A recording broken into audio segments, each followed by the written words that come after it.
السلام علیکم ورحمۃ اللہ وبرکاتہ۔ امید کرتے ہیں دوستو آپ سب خیر و عافیت سے ہوں گے۔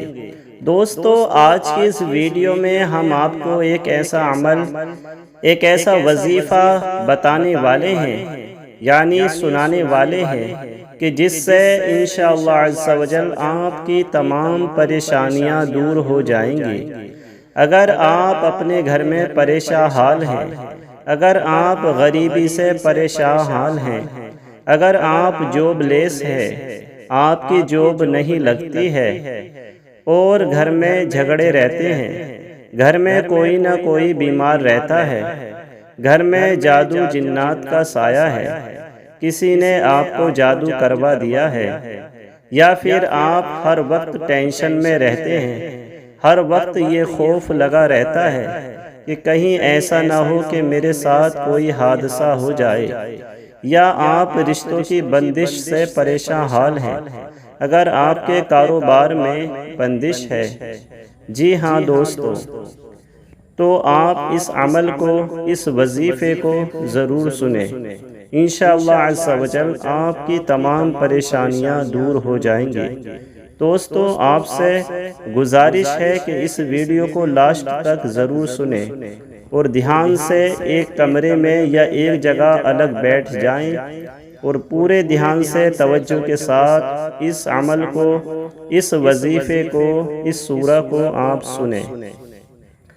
دوستو ایک اور آپ سے گزارش ہے کہ اگر آپ سچے پکے مسلمان ہیں تو آپ کو نماز کی پابندی کرنی چاہیے، کیونکہ جو مومن ہوتا ہے وہ کبھی نماز نہیں چھوڑتا ہے۔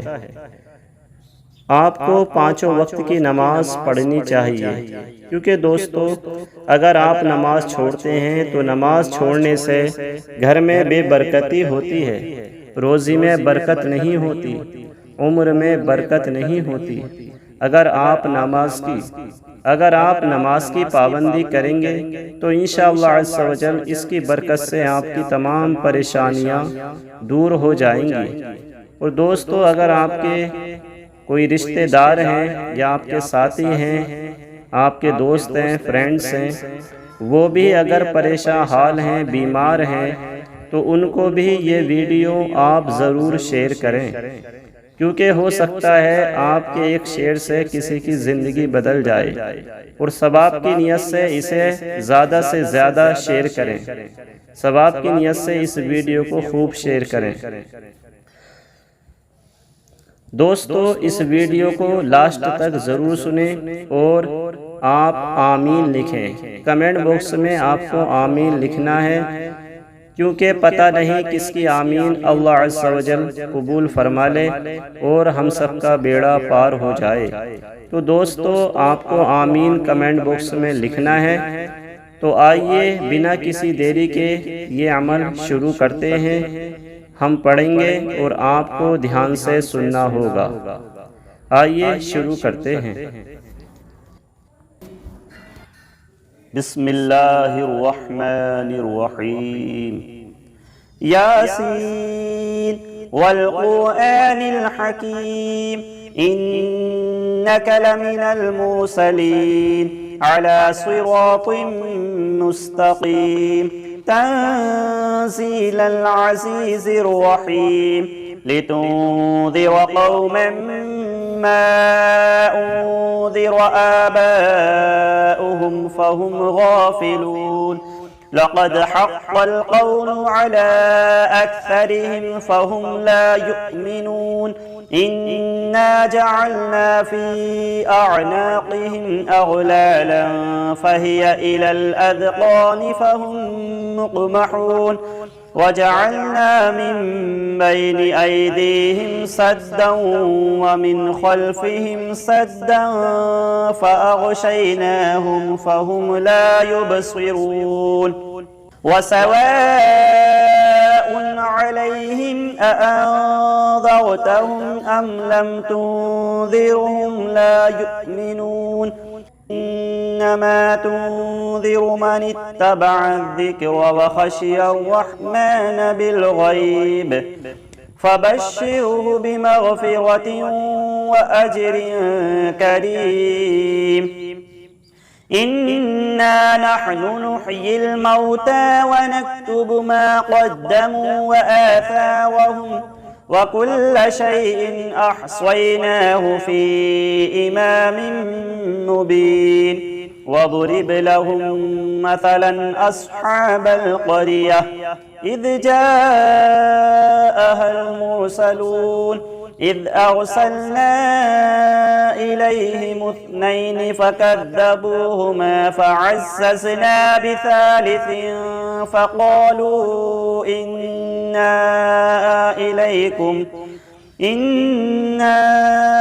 إليكم مرسلون.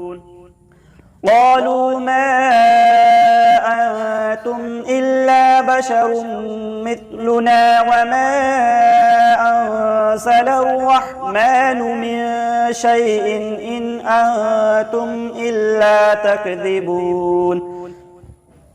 قالوا ربنا يعلم إنا إليكم لمرسلون وما علينا إلا البلاغ المبين. قالوا إنا تطيرنا بكم لئن لم تنتهوا لنرجمنكم وليمسنكم منا عذاب أليم.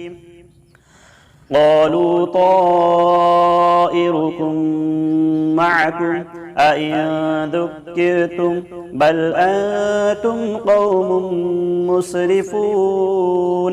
وجاء من أقصى المدينة رجل يسعى قال يا قوم اتبعوا المرسلين اتبعوا من لا يسألكم أجرا وهم مهتدون.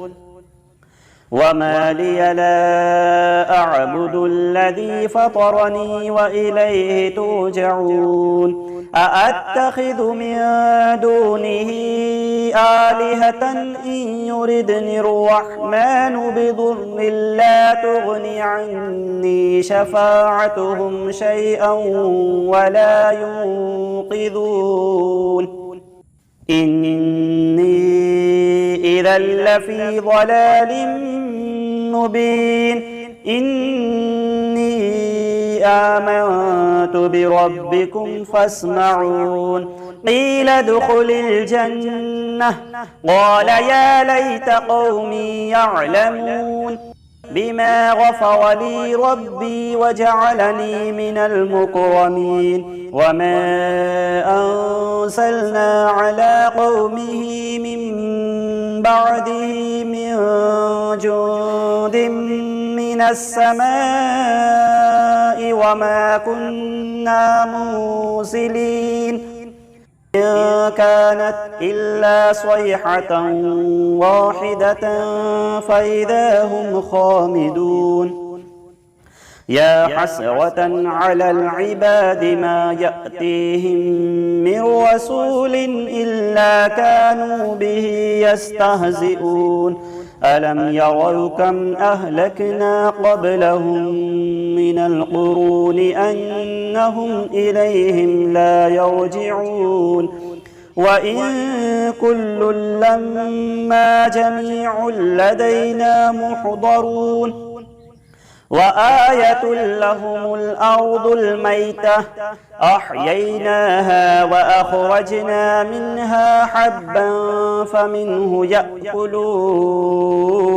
وجعلنا فيها جنات من نخيل وأعناب وفجرنا فيها من العيون ليأكلوا من ثمره وما عملته أيديهم أفلا يشكرون.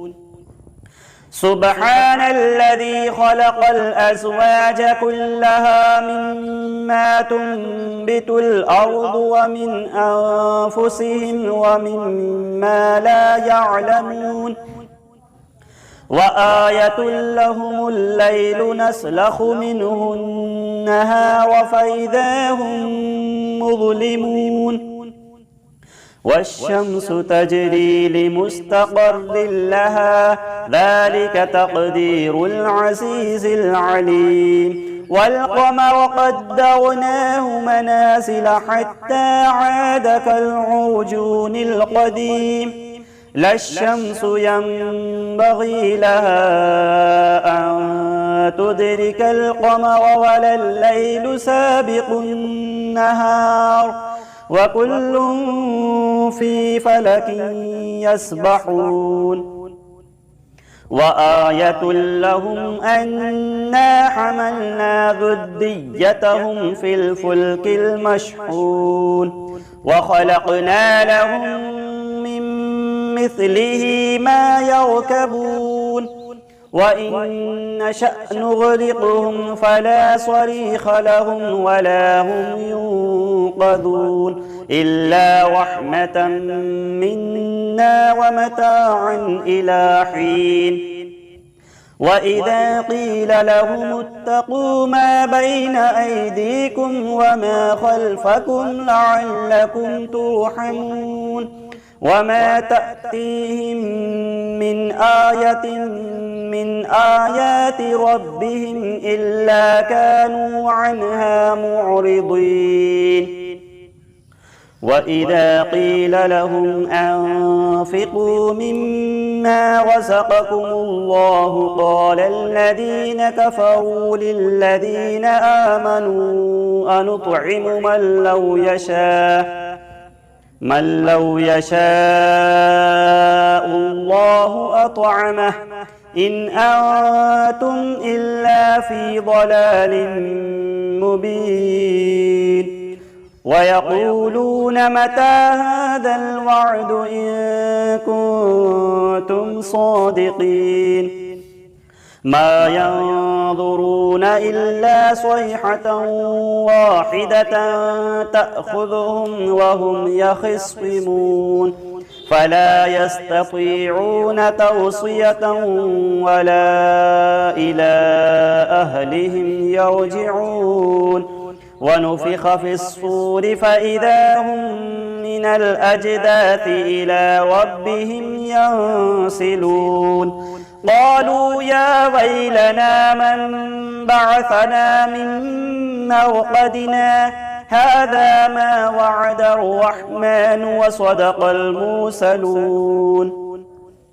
إن كانت إلا صيحة واحدة فإذا هم جميع لدينا محضرون فاليوم لا تظلم نفس شيئا ولا تجزون إلا ما كنتم تعملون إن أصحاب الجنة اليوم في شغل فاكهون هم وأزواجهم في ظلال على الأرائك متكئون لهم فيها فاكهة ولهم ما يدعون سلام قولا من رب رحيم وامتازوا اليوم أيها المجرمون ألم أعهد إليكم يا بني آدم ألا تعبدوا الشيطان إنه لكم عدو مبين وأن اعبدوني هذا صراط مستقيم ولقد أضل منكم جبلا كثيرا أفلم تكونوا تعقلون هذه جهنم التي كنتم توعدون اصلوها اليوم بما كنتم تكفرون اليوم نختم على أفواههم وتكلمنا أيديهم وتشهد أرجلهم بما كانوا يكسبون ولو نشاء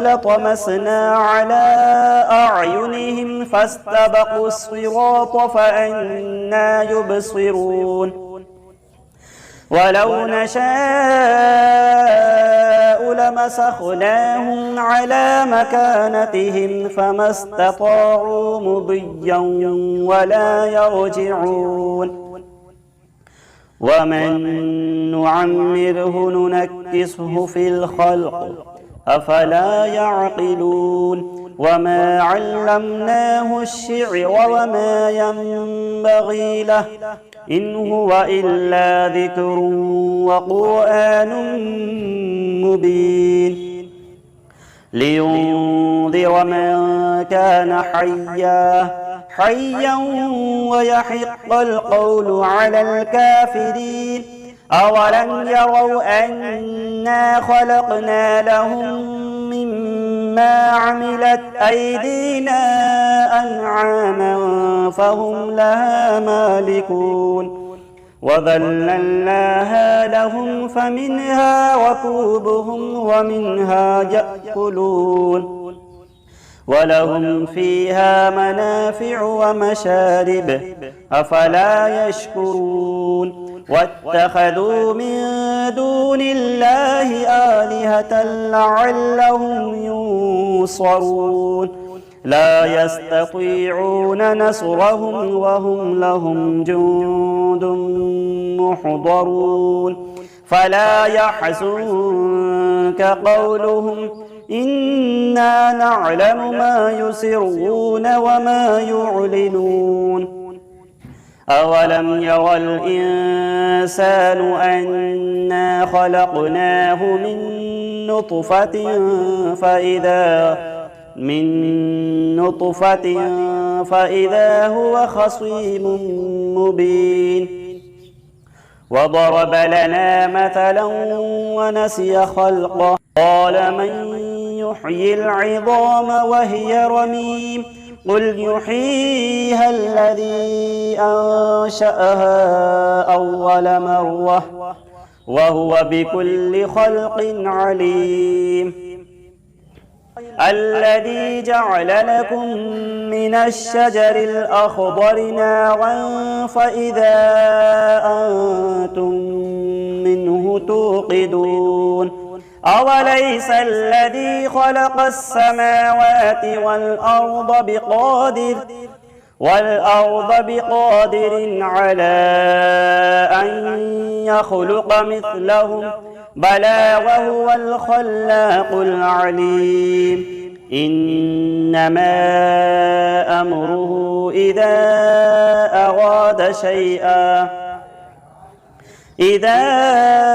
أراد شيئا أن يقول له كن فيكون فسبحان الذي بيده ملكوت كل شيء وإليه ترجعون صدق الله العظيم بسم الله الرحمن الرحيم الله لا إله إلا هو الحي القيوم لا تأخذه سنة ولا نوم له ما في السماوات وما في الأرض من ذا الذي يشفع عنده إلا بإذنه يعلم ما بين أيديهم وما خلفهم ولا يحيطون بشيء من علمه إلا بما شاء وسع كرسيه السماوات والأرض ولا يؤوده حفظهما وهو العلي العظيم بسم الله الرحمن الرحيم قل هو الله أحد الله الصمد لم يلد ولم يولد ولم يكن له كفوا أحد. بسم الله الرحمن الرحيم. قل هو الله أحد الله الصمد لم يلد ولم يولد ولم يكن له كفوا أحد. بسم الله الرحمن الرحيم. قل هو الله أحد الله الصمد لم يلد ولم يولد ولم يكن له كفوا أحد. بسم الله الرحمن الرحيم. الحمد لله رب العالمين الرحمن الرحيم مالك يوم الدين. إياك نعبد وإياك نستعين اهدنا الصراط المستقيم صراط الذين أنعمت عليهم غير المغضوب عليهم ولا الضالين.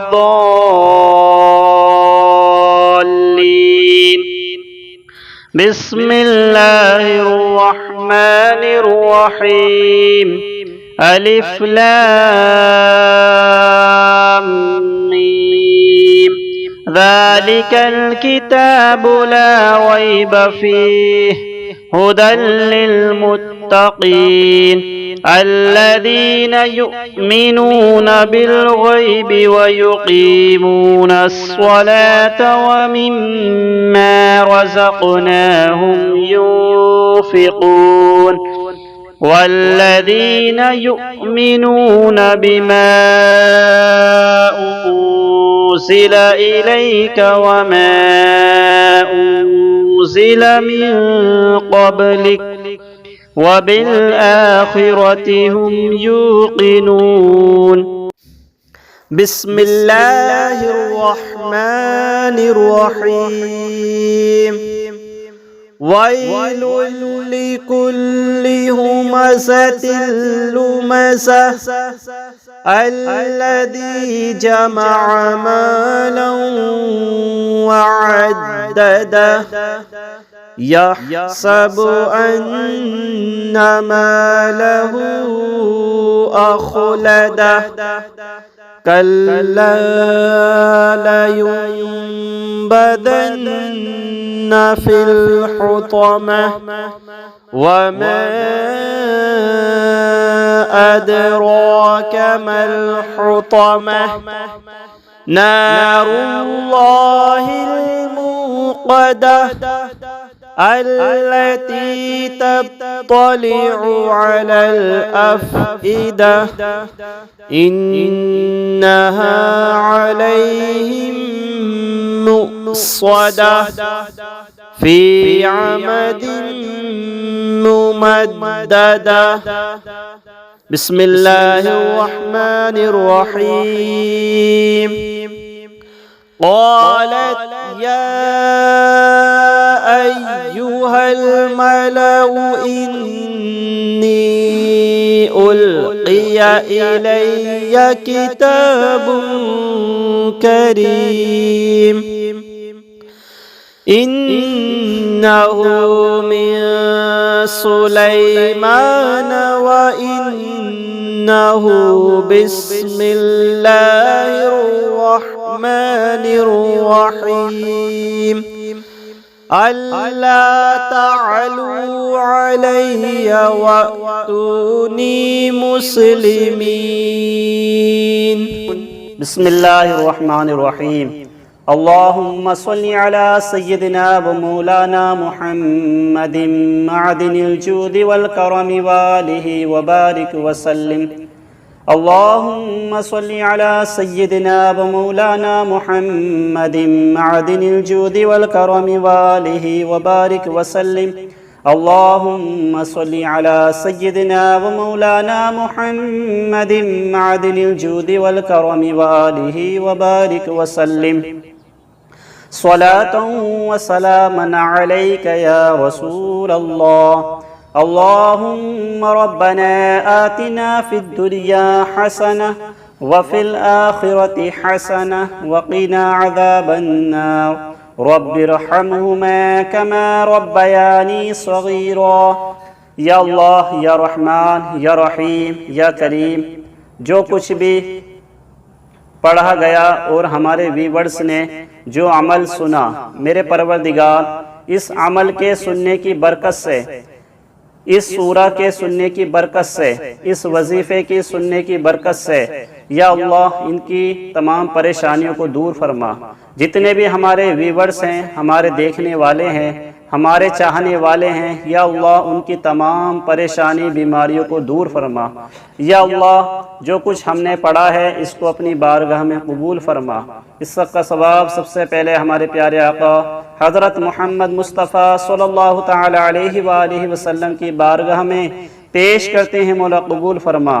پیارے نبی صلی اللہ تعالی علیہ وآلہ وسلم کے وسیلے سے تمام انبیاء اکرام، تمام صحابہ اکرام، اہل بیت، تابعین، تبع تابعین، ازواج مطہرات کی بارگاہ میں پیش کرتے ہیں، مولا قبول فرما. حضرت الشیخ عبدالقادر جیلانی غوث اعظم دستگیر بڑے پیر صاحب کی بارگاہ میں پیش کرتے ہیں، مولا قبول فرما. یا اللہ اس سب کا سبب حضرت خواجہ عثمان ہارونی، حضرت خواجہ غریب نواز رحمت اللہ تعالی علیہم اجمعین کی بارگاہ میں پیش کرتے ہیں، مولا قبول فرما. یا اللہ اس سب کا سبب جتنے بھی سلاسل کے بزرگان دین آئے ہیں، اولیاء کرام آئے ہیں، تمام کی بارگاہ میں پیش کرتے ہیں، مولا قبول فرما. بالخصوص ہمارے پیر و مرشد حضرت اختر رضا خان حدود تاج الشریعہ رحمت اللہ تعالی علیہ کی بارگاہ میں پیش کرتے ہیں، مولا قبول فرما. یا اللہ میرے پروردگار المؤمنین والمؤمنات والمسلمین والمسلمات کی ارواح کو اس کا ثواب نظر کرتے ہیں، مولا قبول فرما. اور جتنے بھی ہمارے ویورز ہیں، ہماری ویڈیو دیکھنے والے ہیں، ان ویڈیو دیکھنے والے جتنے بھی ویورز ہیں میرے پروردگار، ان کے گھر سے جو بھی مومن مومنات آخرت کو کوچ کر گئے ہوں، ان کے ارواح کو اس کا ثواب نظر کرتے ہیں، مولا قبول فرما. ان کے گناہ کبائر صغائر کو معاف فرما. یا اللہ یا رحمان یا رحیم یا کریم، ہم نے جو یہ عمل یا وظیفہ پڑھا ہے، یا اللہ جو ہمارے ویورز نے یہ وظیفہ یہ عمل سنا ہے، پروردگار اس کی برکت سے تمام ہی ہمارے چاہنے والے، تمام ہی ہماری ویڈیوز کو دیکھنے والوں کے یا اللہ تمام پریشانیوں کو دور فرما. یا اللہ جو قرض دار ہیں ان کے قرضوں کو ختم کر دے، ان کو قرضے سے نجات عطا فرما. اور یا اللہ میرے پروردگار جو پریشان حال ہیں ان کی پریشانیوں کو دور فرما. جو بیمار ہیں ان کو شفائے کلی عطا فرما. یا اللہ جو پریشان حال ہیں ان کی پریشانیوں کو دور فرما. جو غریب ہیں ان کی غربت کو دور فرما. یا اللہ جو بے سہارا ہیں ان کو سہارا عطا فرما. یا اللہ جو بے روزگار ہیں ان کو غیب سے روزی عطا فرما. یا اللہ ان کی مدد فرما. یا اللہ ان کے گھر پر رحمت و انبار کی بارشیں نازل فرما. یا اللہ ہمارے تمام ہی دیکھنے والوں کو، ہماری تمام ہی ویورز کو پکا سچا نمازی بنا، اسلامی زندگی عطا فرما. اور یا اللہ ان کے جائز کاموں میں خوب برکتیں عطا فرما، ان کے کاروبار میں ترقی عطا فرما. اور یا اللہ جو بھی ہمارے اسلامی بھائی جوب لیس ہیں، جوب پر نہیں ہیں، ان کو اچھی جوب عطا فرما، جائز کاروبار عطا فرما. یا اللہ جو ہمارے بھائی بہن رشتوں سے بیٹھے ہوئے ہیں، یا اللہ ان کے لیے نیک رشتے عطا فرما، ان کے رشتے عطا فرما. یا اللہ تمام مسلمانوں کی تمام پریشانی بیماریوں کو دور فرما.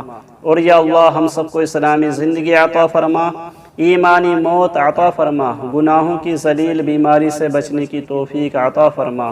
یا اللہ جہاں جہاں پریشان حال ہیں، جتنے بھی مسلمان پریشان حال ہیں، جتنے بھی ہمارے بھائی مسلمان پریشان حال ہیں، ان کی پریشانی بیماریوں کو دور فرما، ان کی تنگ دستی کو دور فرما، ان کی غیب سے مدد فرما. وصلی اللہ تعالی علی خیر خلقہ محمد وعلی آلہ واصحابہ اجمعین برحمتک یا ارحم الراحمین. اللہم آمین بحق لا الہ الا اللہ محمد رسول اللہ۔ امید کرتے ہیں دوستو آپ نے یہ ویڈیو پوری دیکھی ہوگی۔ تو دوستو آپ نے اس عمل کو سنا اور دعا میں شامل بھی رہے۔ دوستو آپ کمنٹ باکس میں آمین ضرور لکھیں تاکہ ہمیں پتہ چل جائے کہ آپ نے اس عمل کو پورا سنا اور آپ نے آمین بھی کہا، اور آپ کی آمین کو اور ہماری دعا کو اللہ تعالیٰ اپنی بارگاہ میں قبول فرمائے۔ السلام علیکم ورحمۃ اللہ وبرکاتہ۔